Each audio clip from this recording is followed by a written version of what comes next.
Bonjour à tous, très heureuse de vous retrouver pour un nouveau journal sur 8 Mont-Blanc. Nous sommes le mardi 28 mai 2019 et voici les titres. 971,5 millions d'euros, c'est le budget définitif de la Haute-Savoie pour l'année 2019. Lundi, le conseil départemental était réuni pour voter le budget supplémentaire et valider les comptes de 2018. Divers dossiers ont été abordés, les précisions dans ce journal.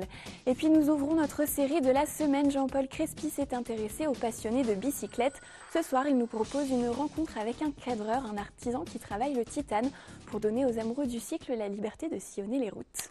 Avant de développer ces titres, la disparition d'une figure du tourisme. Côme Vermeersch avait 61 ans. Il était le directeur général de Savoie-Mont-Blanc Tourisme depuis 2012.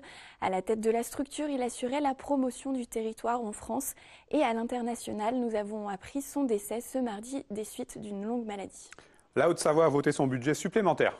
Et il s'élève à près de 50 millions d'euros. Le conseil départemental était réuni lundi pour adopter ce budget et valider le compte administratif de 2018, une formalité qui a lieu chaque année. Parmi les dossiers abordés au cours des discussions, le tramway du Mont-Blanc a notamment été évoqué. On fait le point avec Camille Rivollet. 49,9 millions d'euros ont été ajoutés au budget primitif 2019 lors du vote du budget supplémentaire ce lundi matin. Sur cette augmentation, 17 millions d'euros vont être répartis en dépenses de fonctionnement et 32 millions en investissement. Le budget départemental s'élève donc à 971,5 millions d'euros, un ajustement normal après un premier trimestre écoulé. Un réglage qui consiste à constater l'engagement des dépenses à l'issue de ce premier trimestre et régler l'avancement des dossiers jusqu'à la fin de l'année. Bon, ces 40 millions d'euros, ils vont essentiellement à des opérations d'investissement qui sont liées à de nouvelles opérations et puis quelques dépenses supplémentaires en matière de fonctionnement. Il était aussi l'heure du bilan avec l'approbation du compte administratif de 2018. Il s'agit du montant des recettes et des dépenses réelles de l'année précédente. Là encore, l'excédent de 127,5 millions d'euros montre une bonne gestion et pour la 6e année consécutive, la Haute-Savoie n'a pas eu recours à l'emprunt. Les dépenses de fonctionnement en 2018 ont été consommées à 96%, ça c'est très bien. Les dépenses d'investissement ont été un peu mieux consommées que l'an dernier, c'est très bien aussi. Parce qu'investir, c'est répondre à des besoins, mais c'est aussi donner du travail aux entreprises, aux compagnons qui sont là, qui ont besoin de travailler, et pour les collectivités ou pour nous-mêmes. Donc la conclusion est plutôt bonne sur l'exercice 2018. Au cœur des débats, de nombreux projets, avec notamment celui du tramway du Mont-Blanc.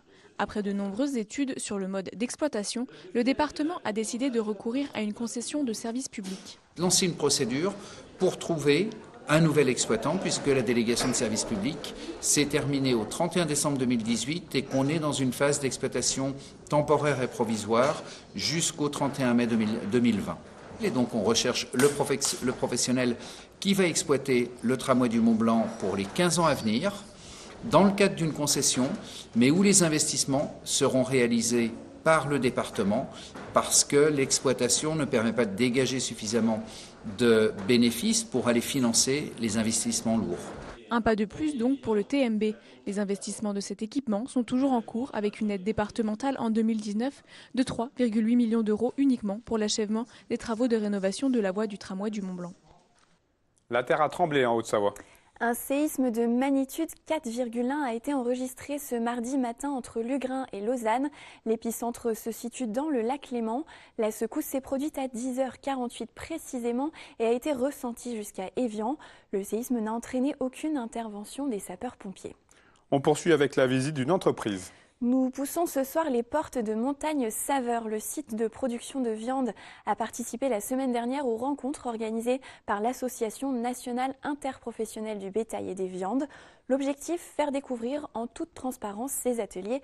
C'est un reportage d'Alex Boucher. C'est un lieu habituellement fermé aux caméras.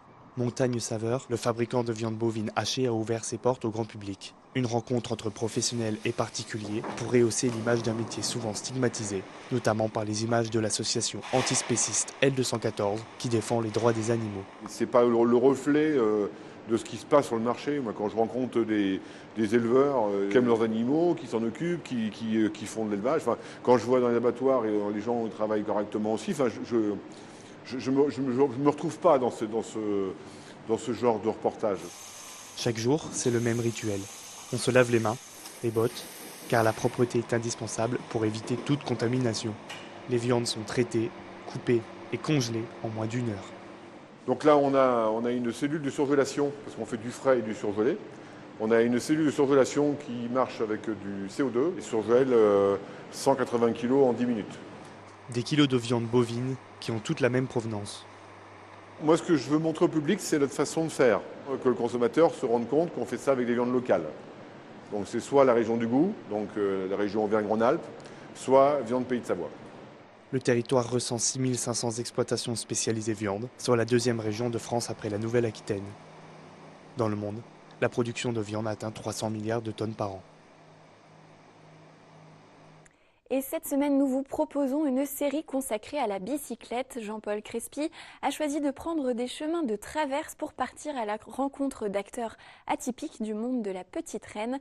Première étape à la mode Servolex avec un cadreur. C'est un artisan qui conçoit sur mesure des cadres de vélo en titane, en selle donc, avec Jean-Paul Crespi. Géométrie standard ou géométrie sur mesure avec étude posturale, l'atelier Titane utilise un cahier de modélisation pour déterminer au mieux la pratique du futur acquéreur d'un vélo crâne neuf.